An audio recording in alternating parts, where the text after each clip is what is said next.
The knowledge की exploration series में आपका स्वागत है दोस्तों। इस एपिसोड में हम जानेंगे दुनिया के सबसे बड़े और विराट पर्वत माउंट एवरेस्ट के बारे में।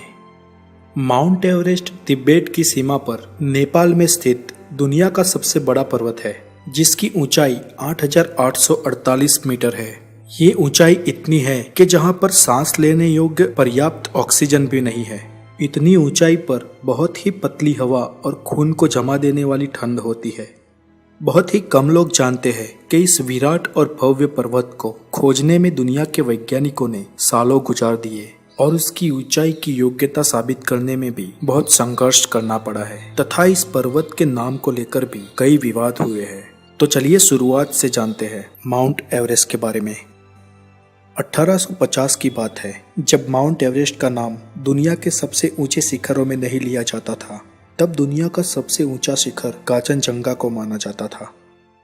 उस समय पर्वतों की ऊंचाई नापने के लिए त्रिकोणमिति के साधनों का उपयोग किया जाता था, जो इतना सटीक भी नहीं था।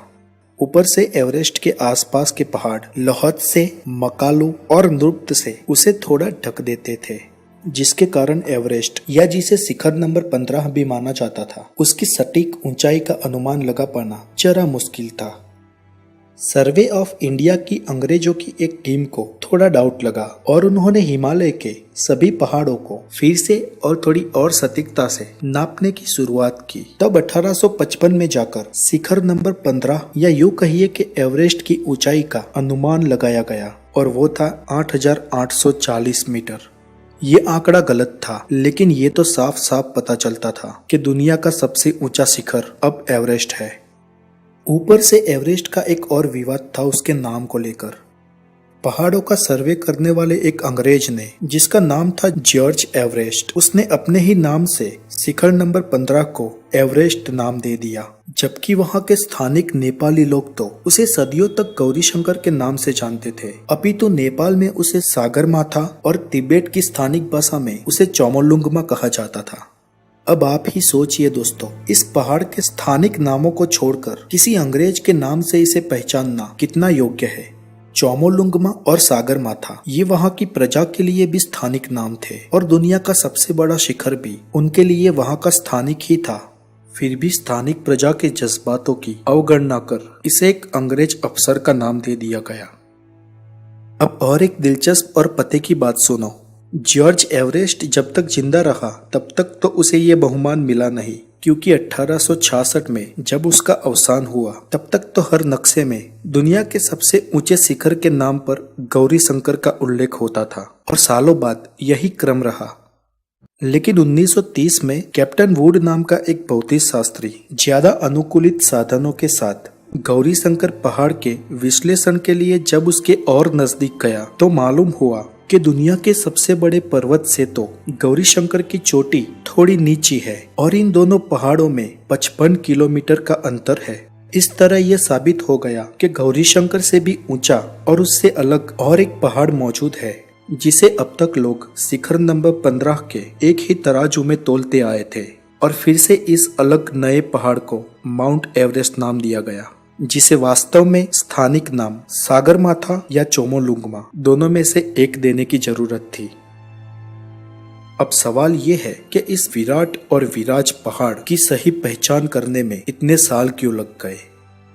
तो कारण ये थे कि एवरेस्ट तक पहुंचने के लिए या उसके आसपास जाने के लिए सर्वे ऑफ इंडिया के अंग्रेज अफसरों को या तो नेपाल जाना होता या तिब्बत। प्रॉब्लम यह था कि उस समय तिब्बत में बाहरी दुनिया के आम आदमियों के लिए दरवाजे बंद थे और नेपाल के राजा ये अच्छी तरह जानते थे कि अंग्रेजों ने व्यापार के नाम पे भारत में आकर क्या हाल किया है, इसलिए वो भी अंग्रेजों को हो सके उतना अपने देश के दरवाजों से बाहर ही रखते थे। हुआ यूं कि सन 1920 में पहली बार नेपाल और ब्रिटेन के बीच मित्रता खिली।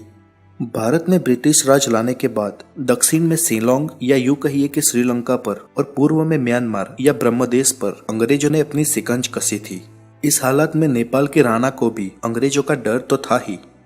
इस सब के बीच अंग्रेजों ने नेपाल को सार्वभौम राष्ट्र जाहिर कर दिया और नेपाल के प्रति मित्रता दिखाई और शर्त ये रखी कि नेपाल के गोरखा सैनिक ब्रिटिश फौज में शामिल हो। इसमें अंग्रेजों का सीधा सीधा स्वार्थ था। अंग्रेज ये चाहते थे कि किसी पराये देश के कसे हुए और जाबाज योद्धा उनके लिए लड़े। दूसरी तरफ नेपाल सुरक्षित रहे और राणा के राज पे भी कोई आंच न आए, ये नेपाल के राणा की ख्वाहिश थी। इस करार के बाद अंग्रेजों के लिए नेपाल के दरवाजे खुल गए और उसी समय तिब्बत ने भी अपना साहस दिखाने के लिए विदेशी पर्वतारोहियों को मंजूरी दी। कई साहसी पर्वतारोही अपना साहस दिखाने के लिए और एवरेस्ट का जायजा लेने के लिए निकल गए। उस समय ब्रिटिश न्यूज़पेपर द टाइम्स के आर्टिकल में फ्रंट पेज पर छपा कि can mount Everest B claim, मतलब क्या हम इंसान कभी माउंट एवरेस्ट को सर कर पाएंगे। आज हम देखें तो वो न्यूज़पेपर का आर्टिकल बेतुका और गलत सा लगता है, क्योंकि अब तक लगभग 4,500 से भी ज्यादा लोग माउंट एवरेस्ट या सागरमाथा पर चढ़ चुके हैं और इस पहाड़ को सर करने में कई लोगों की जान भी गई है जो कभी एवरेस्ट से वापस नहीं आ पाए। कई लोग तो 95% पहाड़ को सर करने के बाद सिर्फ 5% चोटी दूर होने के बावजूद भी वहां से लौट आए, क्योंकि वहां पर वातावरण बहुत ही भयंकर, असामान्य और विपरीत रहता है। परिस्थिति इतनी विपरीत होती है कि इंसानियत की आखिरी सीमा तक परीक्षा हो जाती है और हालात तो वहां पर किसी के काबू में नहीं रहते। आइए एवरेस्ट के कुछ फैक्ट्स के बारे में जानते हैं।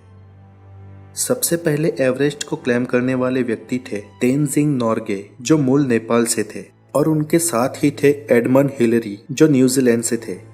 इन दोनों ने माउंट एवरेस्ट को सन 1953 में सर किया था। एवरेस्ट की चोटी तक पहुंचने वाले सबसे पहले भारतीय थे अवतार सिंह चिमा। अवतार सिंह ने 1965 में माउंट एवरेस्ट को सर किया था और एवरेस्ट पर चढ़ाई करने वाली सबसे पहली महिला थी जुंको टेबी, जो मूल जापानीज थी और उसने सन 1975 में माउंट एवरेस्ट को क्लेम किया था।